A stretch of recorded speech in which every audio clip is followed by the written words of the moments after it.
Nasaksihan nga natin sa huling kabanata, ang paghabol ng grupo ng Narogi sa ating bida. Ginamit na nga ni Haruka ang golem na kanyang skill upang tabuyin ang mga kalaban. At dito na nga magsisimula ang chapter natin for today.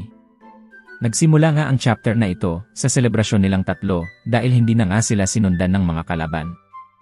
Wika nga ni Haruka, nasasakay na lang daw sila sa golem pabalik sa kanilang base.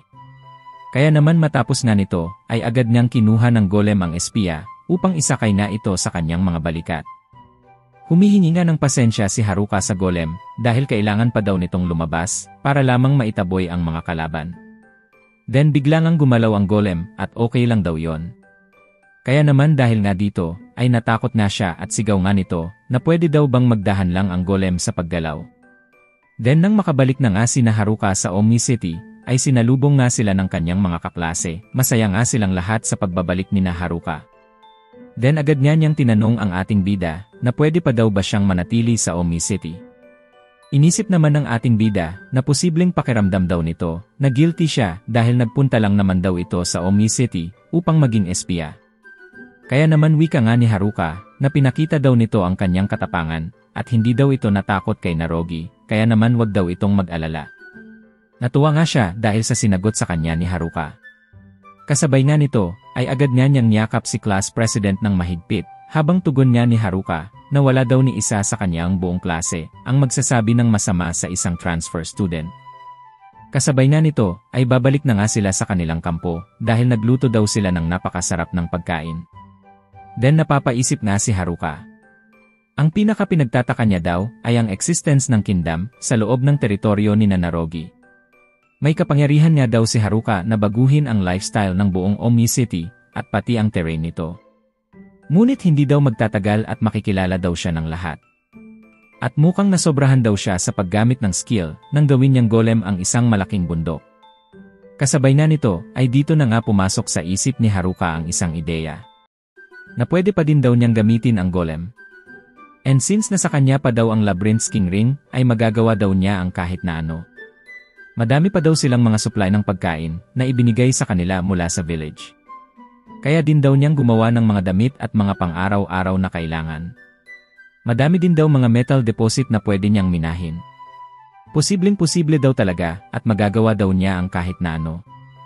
At higit niya daw sa lahat, ayaw daw niyang maranasan ng iba kung anuman ang naranasan ng Stalker Girl dahil lamang sa hidwaan ng magkabilang mga syudad. Kaya naman nakapag-decide na nga daw si Haruka at may panibago daw siyang plano na kanyang gagawin. Una nga daw sa lahat, ay gagamitin daw niya ang golem upang harangan ang nag-iisang daan papunta sa kabilang syudad. At dadagdagan pa daw niya ito ng isang malupet na twist. Then lumipat niya ang panel sa loob ng kaharian ng feudal lord. Ibinalita nga dito na may isang malaking golem daw ang humarang sa daan at gawa daw ito ng batang lalaki. Wika naman ng Lord na malaking pasasalamat daw nila kay Haruka dahil napigilan nito ang isang digmaan. Tanong naman niya na ano naman daw ba ang nangyari sa feudal lord ng Narogi. Sagot niya na mukhang umatras na daw ang feudal lord ng Narogi, pati na din ang mga kawal nito. Sobrang hindi din daw sila makapaniwala dahil wala daw ni isa ang nasaktan sa nangyari. Dito na nga nagulat ang feudal lord sa kanilang narinig. Then dagdag pa nga nito na mukhang kasama daw ito sa lahat ng plano ng batang lalaki. Dito na nga nagkatinginan silang dalawa at tila naging masaya nga sila sa naging resulta. Kasabay nga nito ay wika nga niya na gagamitin na nga daw niya ang baraha at ito na daw ang oras upang pumunta naman daw siya sa Narogi. Kamangha-mangha daw ang nagawa ni Haruka, kaya naman sa pagkakataong ito daw ay bilang mas matanda ay siya na daw ang tatapos sa kanilang nasimulang trabaho. Then lumipat niya ang eksena sa Narogi kung saan galit na nga siya dahil tila pinagtripan lang daw sila ng mga bata. Kasabay nga nito ay nagkaroon nga ng protesta sa kanila at tila nagagalit nga silang lahat sa feudal lord ng Narogi. Natatakot nga sila na baka atakihin daw sila ng malaking golem. Then nagalit niya siya at sigaw nga nito na manahimik nga daw ang lahat, inuutusan niya daw niya ang mga tao at pabagsakin daw nila ang golem. Kamatayan daw ang magiging parusa sa lahat ng hindi susunod sa kanyang mga utos. Kasabay nga nito ay dumating na nga siya sa Narogi at wika nga nito na hindi daw matatalo ang golem. Huwag daw silang mag-alala sa golem na ito. Nagulat nga ang mga tao, tanong nga nila na bakit nandito daw ang feudal lord ng Omi City. Then dinuro nga niya si Narogi at wika nga nito na alam daw niya ang lahat ng kalokohan nito. Nagpadala na din daw sila ng mensahe papunta sa royal capital.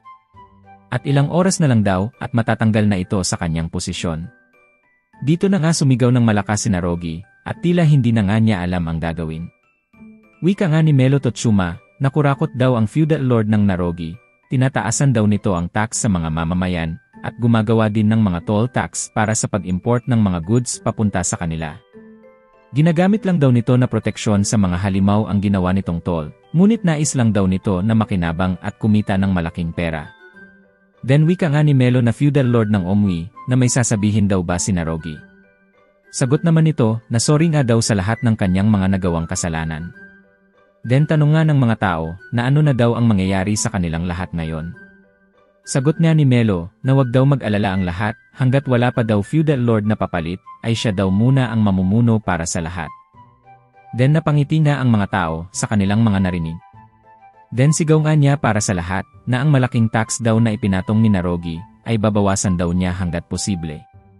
At simula daw ngayon ay gagawa siya ng bagong reforma ng teritoryo upang hindi lang daw ang mga mayayaman ang makikinabang kung hindi pati na din ang mga normal na mamamayan.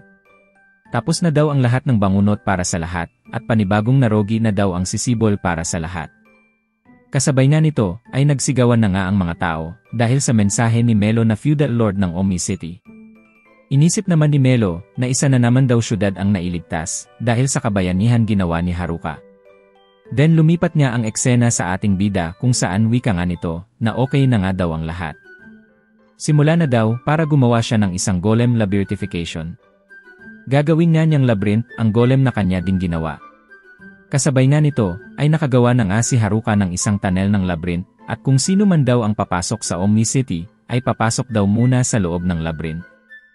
Madali lang daw makakapasok ang mga ito since wala naman daw mga halimaw sa loob. Kaya naman gagawa na lang daw siya ng mga patibong nang sa gayon ay matakot daw ang lahat ng papasok dito. Napaisip nga siya na kulang pa daw ang mga ideya na kanyang naiisip kaya naman kailangan nga daw niyang humingi ng tulong sa iba.